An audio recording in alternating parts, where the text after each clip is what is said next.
તો જુઓ મને કયો કે લંબચોરસ અંદર જાય છે કે બહાર? અંદર. અંદર જતું હોય તો શું થાય? ફ્લક્સ વધે. બહાર જાય એનું ફ્લક્સ ઘટે. અહીંયા બહાર જાય તો આનું ફ્લક્સ ઘટે, આનું ફ્લક્સ પણ ઘટે, આનું ફ્લક્સ વધશે. ચુંબકીય ક્ષેત્ર સંકળાશે વધુ. જય શ્રી કૃષ્ણ બાળકો. વિદ્યુત ચુંબકીય પ્રેરણામાં આગળ આપણે 2 લેક્ચર લીધા. એમાં થિયરી આપણે ઘણી બધી ભણ્યા. આજે આપણે એ થિયરી ઉપરના થોડા દાખલા પણ ગણી નાખીએ. તો સૌથી પહેલા ઉદાહરણ 1 છે. ઉદાહરણ 1 ની રકમ નીચેની આકૃતિમાં, આ આકૃતિ છે, તમને એક્ઝામમાં આપવામાં આવે. ગેલ્વેનોમીટરમાં મોટું આવર્તન મેળવવા માટે શું કરશો અને ગેલ્વેનોમીટરની ગેરહાજરીમાં પ્રેરિત વિદ્યુત પ્રવાહની હાજરીને કેવી રીતે દર્શાવશો? બરાબર. તો સૌથી પહેલો ક્વેશ્ચન છે. પહેલા ક્વેશ્ચનમાં શું આપેલું છે? પહેલા ક્વેશ્ચનમાં ગેલ્વેનોમીટરમાં મોટું આવર્તન મેળવવા માટે શું કરશો? તો કે ગેલ્વેનોમીટર માં મોટું આવર્તન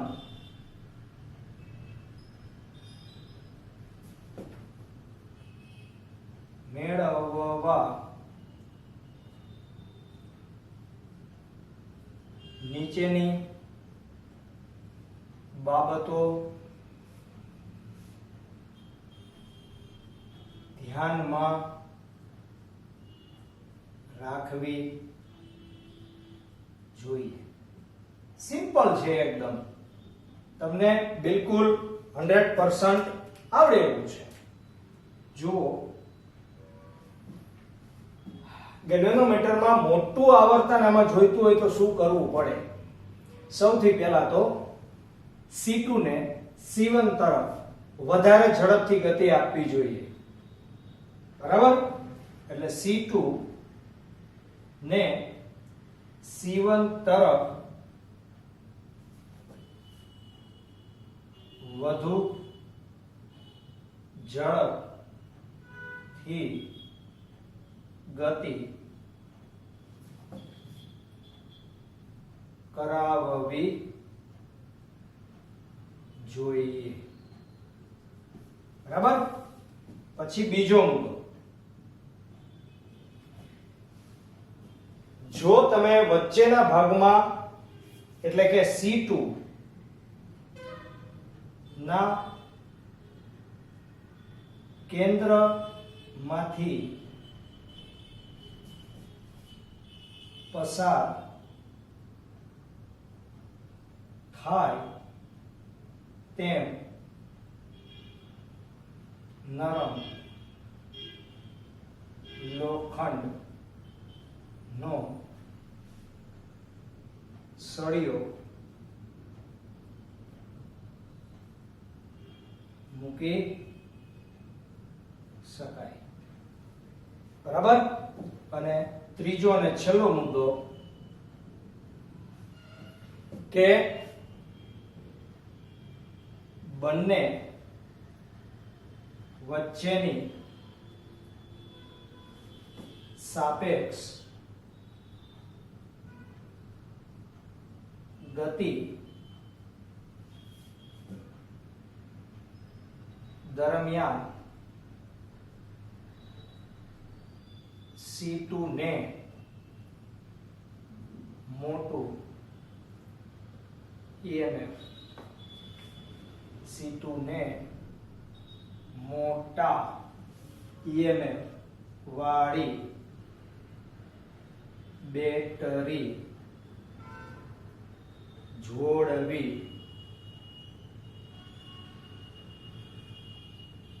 જોઈએ. તમે અહીંયા મોટી બેટરી જોડી દો 2 વોલ્ટને બદલે 5 વોલ્ટની, તો આમાં પ્રવાહ જાજો વહન પામશે. જાજો પ્રવાહ વહન પામે તો ચુંબકીય ક્ષેત્ર જાજુ ઉત્પન્ન થાય. પણ જાજા ચુંબકીય ક્ષેત્રથી અહીંયા પ્રેરિત પ્રવાહ ઉત્પન્ન ના થાય. ગતિ તો ચાલુ જ રાખવી પડે. ગતિ આ બાજુ ચાલુ હોય અને અહીંયા મોટી બેટરી તમે રાખો તો અહીંયા મોટું વિદ્યુત ચાલક બળ ઉત્પન્ન થાય. ઓકે, હવે તમારા માટે આવશે બી. બી માં શું લખ્યું છે કે ગેલ્વેનોમીટરની ગેરહાજરીમાં, એટલે કે ગેલ્વેનોમીટર આપણે નથી રાખવું. આપણે ગેલ્વેનોમીટર રાખ્યું શું કામ? કોઈ વસ્તુનું માપન માટે નથી રાખ્યું. અહીંયાથી તમે જે સાપેક્ષ ગૂંચળાની ગતિ કરાવશો, કાં તો C1 ને C2 તરફ લઈ જાઓ, કાં તો C2 ને C1 તરફ લઈ જાઓ, ત્યારે અહીંયા સંકળાયેલા ચુંબકીય ક્ષેત્રમાં, ચુંબકીય ક્ષેત્ર રેખામાં, ચુંબકીય ફ્લક્સમાં ફેરફાર થવાને કારણે ગેલ્વેનોમીટર છે એ આવર્તન બતાવતું હતું. આવર્તન બતાવે એટલે આપણને પ્રવાહની હાજરીની ખબર પડે. એને બદલે બરાબર લખી નાખીએ ભાઈ કે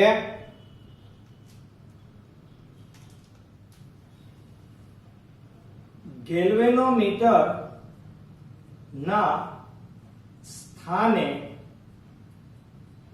બલ્બ જોડવાથી તે પ્રકાશિત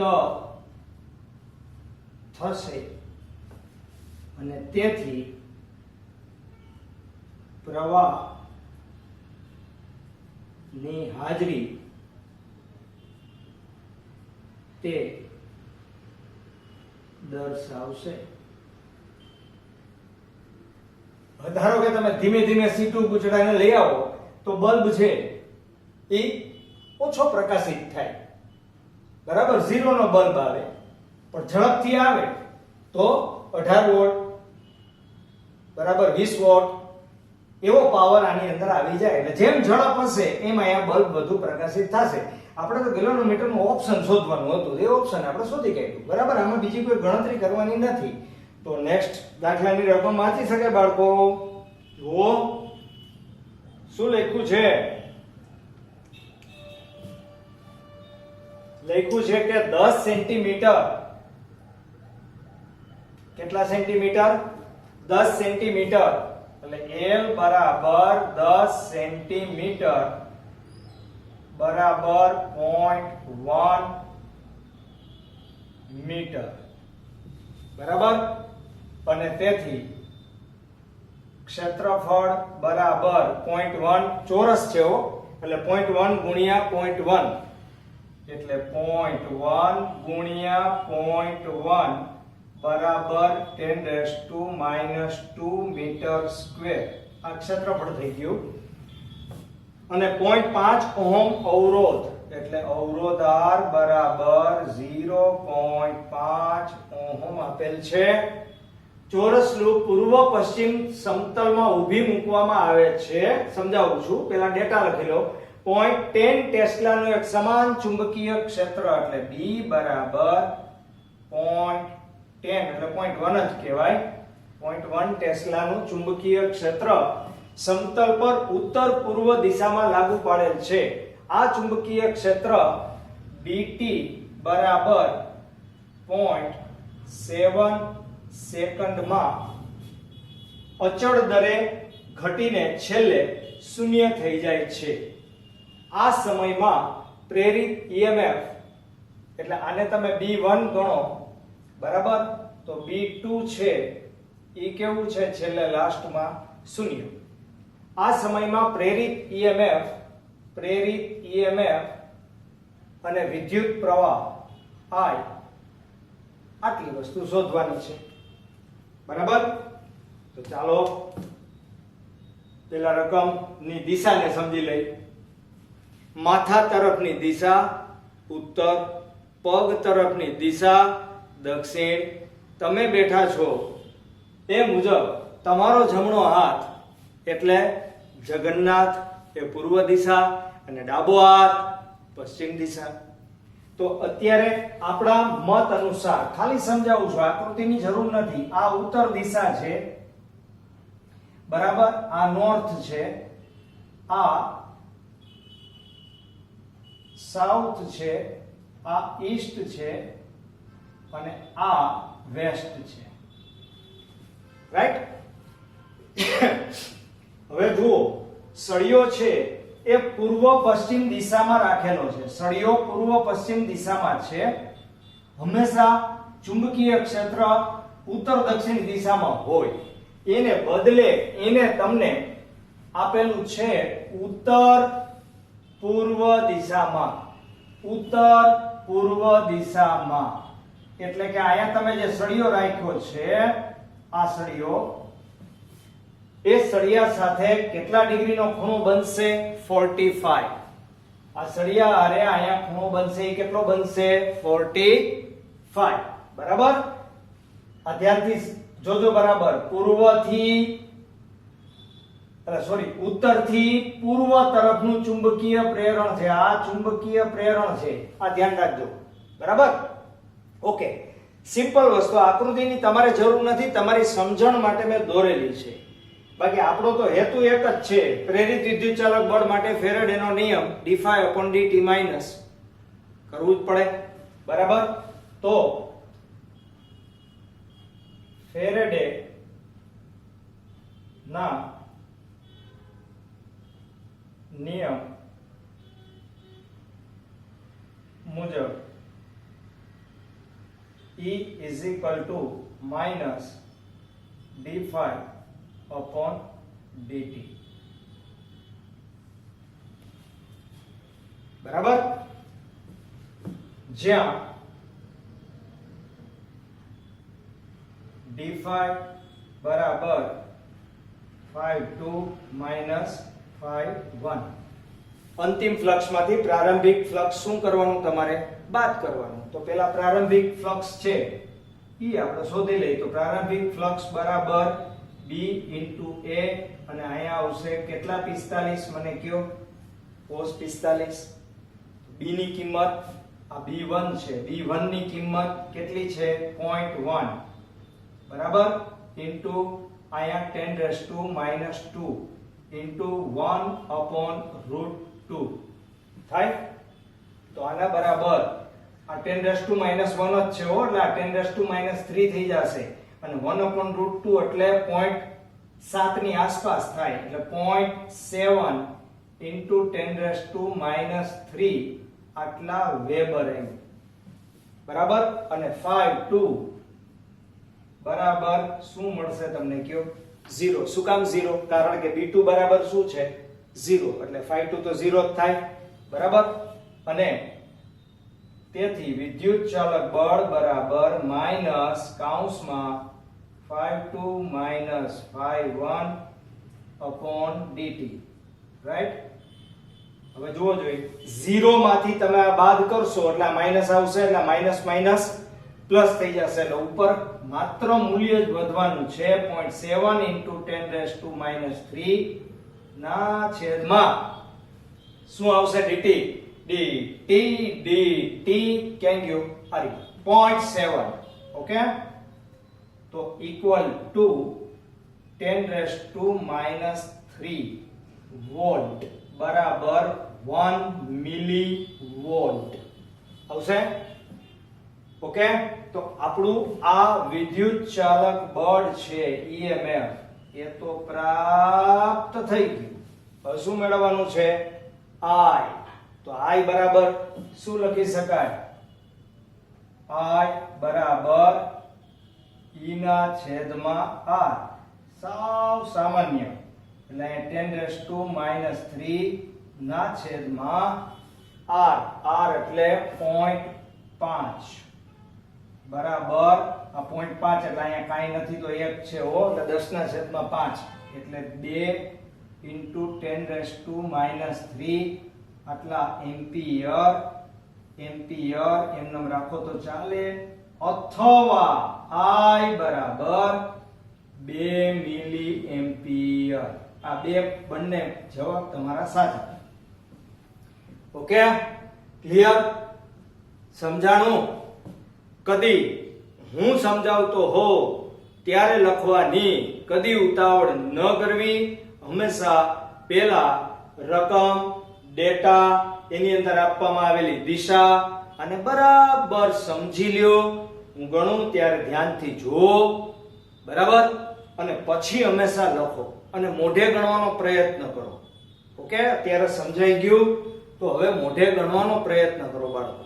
બરાબર? ન ખબર પડે તો એની અંદર જુઓ, અને ખાસ હું બોલું એ સાંભળવાની તમારે વધારેમાં વધારે રિક્વાયરમેન્ટ હોવાને લીધે હર હંમેશ કોઈ પણ વિડિયો લેક્ચર તમે જુઓ તો એ પૂરેપૂરું હવે જરૂર નથી. ચાલો આ ડાયરેક્ટ દાખલો ગણી નાખીએ.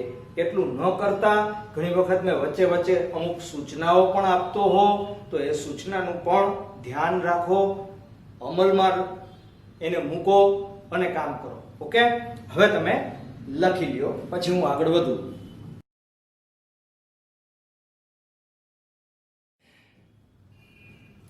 દાખલો નંબર 6.3 બિલકુલ સિમ્પલ છે. આપણે હમણાં ગણ્યો તો એના જેવો જ, થોડું ધ્યાન રાખવાનું.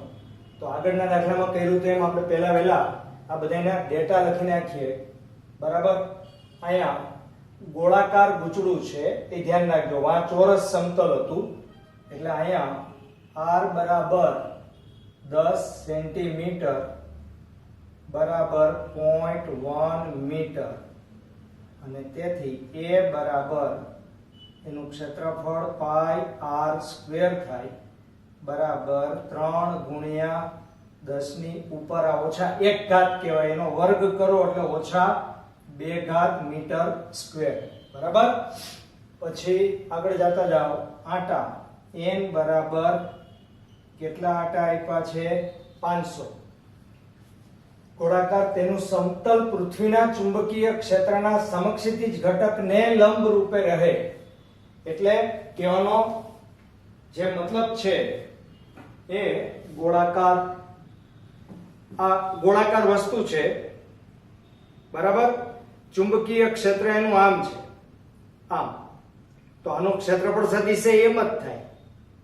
એટલે કે ક્ષેત્રફળ સદિશ અને b વચ્ચેનો પ્રારંભિક ખૂણો છે ઈ θ1 બરાબર શું થશે?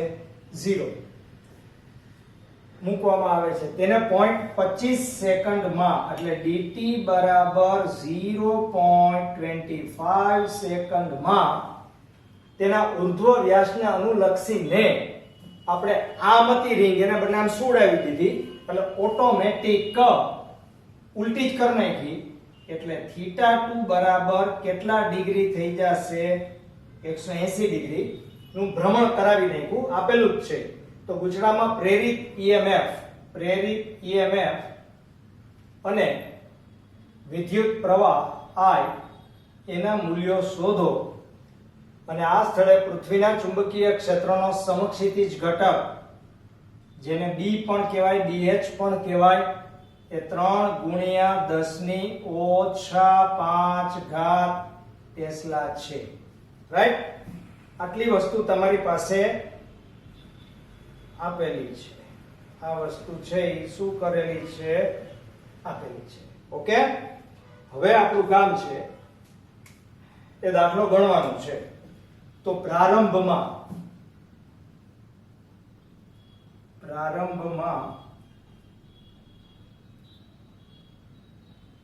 ફ્લક્સ phi1 બરાબર b into a into cos 0. બરાબર? અને તેથી phi1 બરાબર b into a તથા થીટા બરાબર 180 ડિગ્રી લેતા phi2 બરાબર cos 180 minus 1 એટલે શું થઈ જશે? minus ba, અને તેથી d5 બરાબર phi2 minus phi1 બરાબર શું થશે? minus ba એટલે minus 2ba. રેડી? અને હવે પ્રેરિત EMF E બરાબર માઈનસ, ભાઈ અહીંયા આટા છે ઓ, n d5 upon dt. બરાબર? આપણા ફેરેડેનો નિયમ. બસ એમાં આપણે કિંમત મૂકી દેવાની છે. તો E બરાબર આ માઈનસ કેટલા 500 પછી d5 બરાબર 2ba છે માઈનસ છે એટલે માઈનસ માઈનસ પ્લસ થઈ જશે ગુણાકારમાં બગડો ગુણાકારમાં ચુંબકીય પ્રેરણ એટલે 3 ગુણ્યા 10 ની ઓછા 5 ઘાત ગુણ્યા 3.14 ઇન્ટુ 10 રેઝ ટુ માઈનસ 2 બરાબર આ a રાઈટ અને હવે આ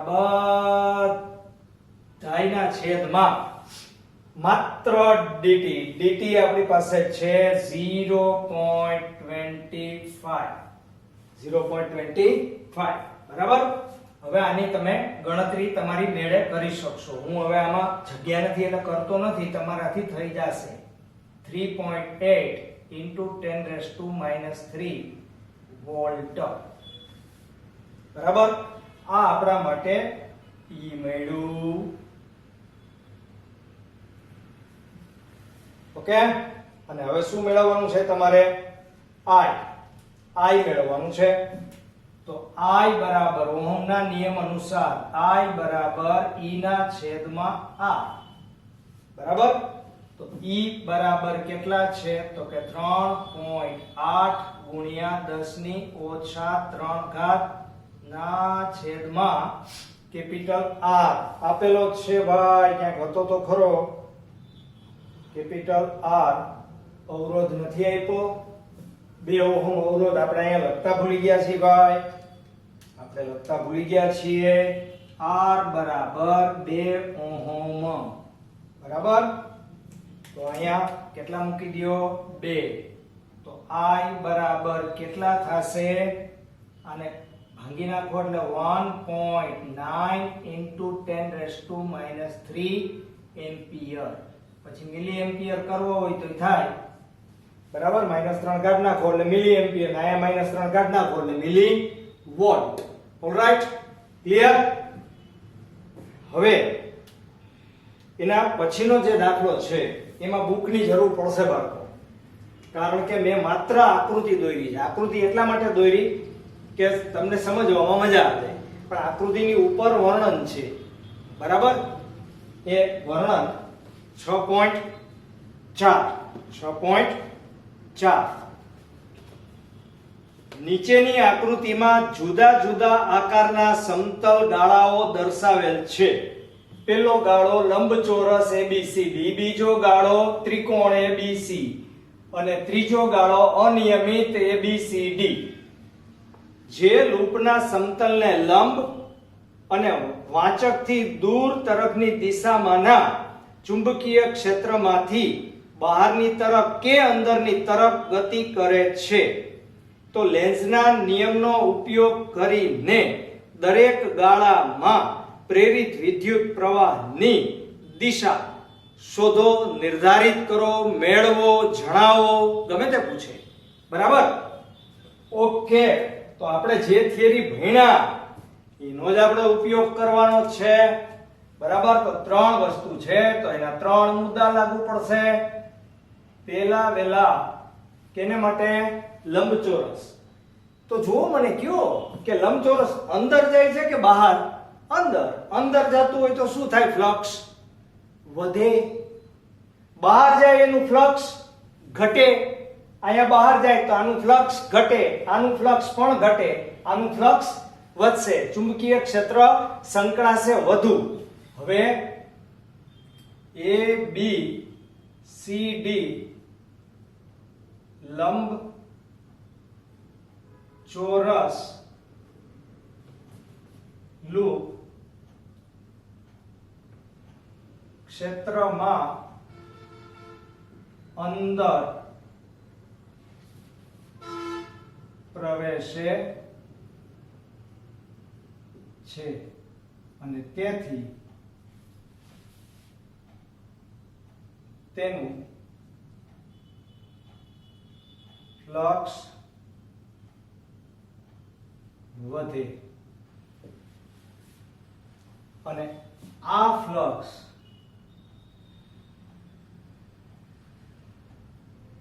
તેને લીધે તેમાં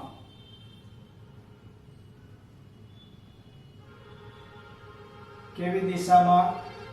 વિષમઘડી દિશામાં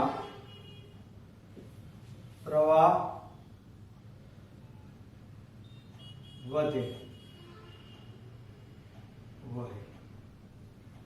શું કામે? કારણ કે ફ્લક્સના ફેરફારનો વિરોધ થાય, એટલે કે ફ્લક્સ વધે તો ફ્લક્સ ઘટાડવા માટે કઈ દિશામાં એને પસાર થવું પડે? વિષમઘડી દિશામાં પ્રવાહ પસાર થશે. બરાબર? ન યાદ આવે તો આગળની થિયરી વાંચતી રહેવી બાળકો, મેં કીધું તું. બી, હવે ત્રિકોણ ક્ષેત્રની બહાર તરફ જાય છે, તેથી તેની સાથે સંકળાયેલ ફ્લક્સ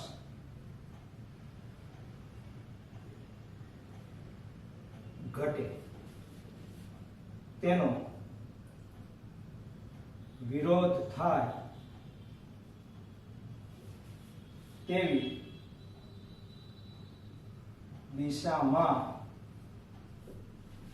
એટલે કે સમઘડી દિશામાં પ્રવાહ વહેશે. અને ત્રીજો મુદ્દો, ત્રીજામાં વધારામાં આપણે કઈ લખવાનું નથી. અનિયમિત લૂપ પણ ક્ષેત્રની બહાર જતી હોવાને લીધે ફ્લક્સ ઘટે. તેથી અહીં પણ સમઘડી દિશામાં પ્રવાહ વહે. જેવી રીતે ઓમાં સમઘડી દિશામાં છે એમ આમાં સમઘડી દિશામાં.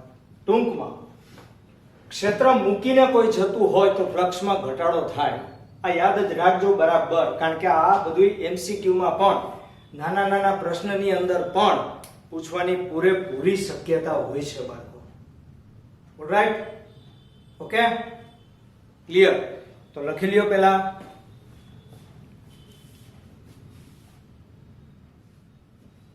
યસ બાળકો, આમ તો ઉદાહરણ આપણે આગળ વધારવાનું હતું, પણ ઉદાહરણમાં જાજી બધી આકૃતિ છે, થોડુંક સમજવાનું છે, તો આપણું લેક્ચર લાંબુ ન થઈ જાય એટલે એક નાનો દાખલો તમને ગણાવું છું. એ સ્વાધ્યાયની અંદર છે, એમાંય તમારે ટેક્સ્ટ બુકની જરૂર પડશે, એટલે ટેક્સ્ટ બુક બાજુમાં જ હોવી જોઈએ બાળકો. ઓકે, તો ટેક્સ્ટ બુકમાં સ્વાધ્યાયનો દાખલો 6.3, સ્વાધ્યાયનો દાખલો 6.3, બરાબર? 6.1, 2 આપણે બાકી રાખશું.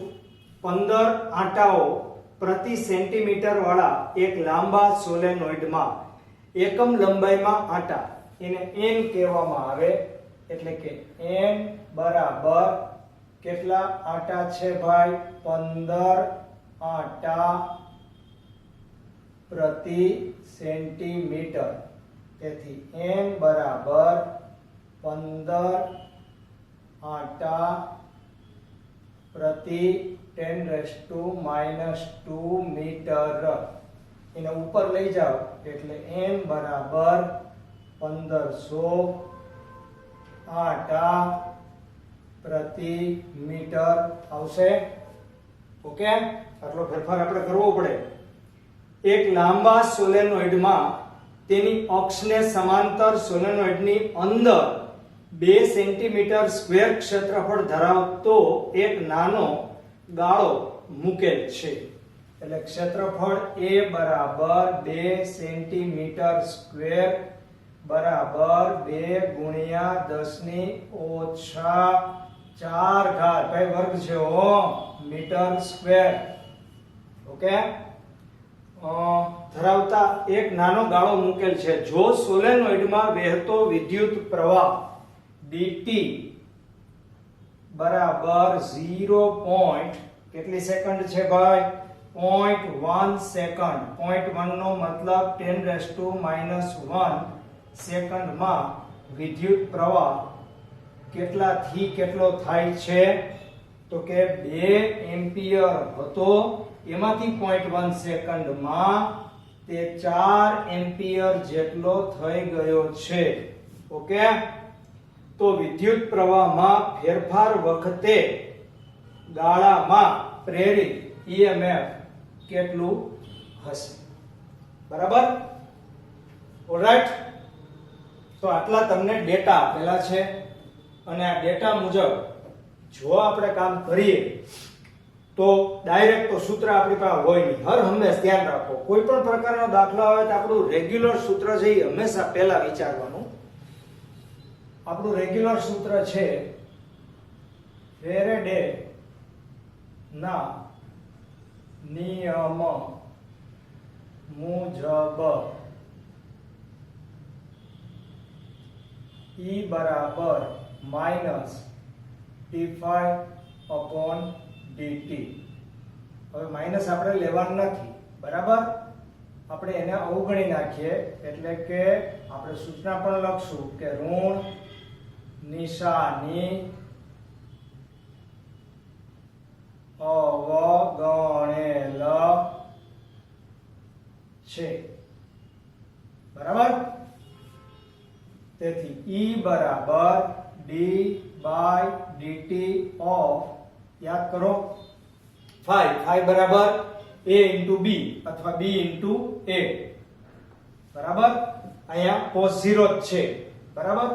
એટલે b * a. હવે સોલેનોઇડ માટે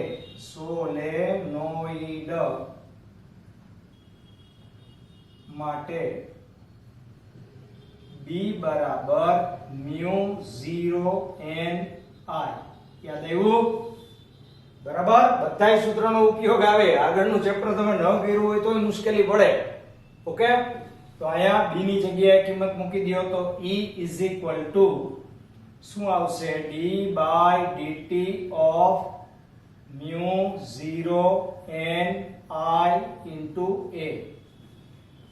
ફેરફાર થાય એ પ્રવાહનો જ છે. જો બીજા કોઈનો ફેરફાર નથી. એટલે આપણે આપણા સૂત્રમાં E બરાબર શું કરશું? તો કે μ0 n a. આને બહાર કાઢી લ્યો અને અહીંયા લખો di/dt. રેડી? અને હવે આપણે બધાયની શું મૂકી દઈએ? કિંમત મૂકી દઈએ. તેથી E બરાબર μ0 એટલે 4π * 10⁻⁻7 n. આટા એટલે 1500 આટા છે ભાઈ. બરાબર? એટલે 15 ગુણ્યા એમાંય ઘાત લખી નાખીએ આપણે 10 ની 2 ઘાત. ક્ષેત્રફળ 2 ગુણ્યા 10 ની ઉપર ઓછા 4 ઘાત ગુણ્યા di. di એટલે પ્રવાહનો ફેરફાર અંતિમ પ્રવાહમાંથી પ્રારંભિક પ્રવાહ બાદ, એટલે કે 4 - 2. અને આ માટે લાગતો સમય 10⁻⁻1. Okay, ready? થાય એટલી ગણતરી કરીએ, બાકીની તમે કરજો. ઓકે, હવે અહીંયા 2 આવે છે, 2 * 2 = 4, 15 × 4 = 60 અને 60 × 4 = 240. બરાબર? એટલે અહીંયા 240 પાઈ તો જાણે કે આવી ગયા, બધા આંકડા વયા ગયા. ગુણાકારમાં 10 ની ઉપર ભાઈ -7 આ 2 એટલે -4 એટલે -11 -11 ને 2 -9 -9 ને +1 એટલે -8 બરાબર અહીંથી એક 0 કાઢી નાખીએ એટલે 24 ગુણ્યા 3.14 ગુણાકારમાં 10 ની ઉપર -7 ઘાત. હવે આ બેનો જ ગુણાકાર કરવાનો થાય બરાબર 75.36 24 ચોકુ 96 9 24 ચોકુ 24 24 ને 9 33 નો 3 3 24 તેરી 72 ને 3 75 લો એ પણ કરી દીધું 10⁻⁷ બરાબર પછી તમારે એક આંકડા પછી પોઈન્ટ રાખવો હોય તો 7.536 into 10⁻⁶ એક ઘાત તમે ઘટાડી નાખો આટલા વોલ્ટ બરાબર અને ઓછા 6 ઘાત કાઢી નાખો તો શું આવશે બોલો બોલો માઇક્રોવોલ્ટ આવે ઓછા 6 ઘાત છે બે જવાબ કેવા છે 100% સાચા જ છે ઓલરાઈટ રેગ્યુલર બાળકો જોતા રહેજો બરાબર વિડિયો ઓકે એકદમ ક્લિયર ચાલો આજનું લેક્ચર આપણું પૂરું આવતીકાલે અમુક દાખલા અમુક પ્રશ્નો આપણે આગળ વધારશું ચેપ્ટરને જય શ્રી કૃષ્ણ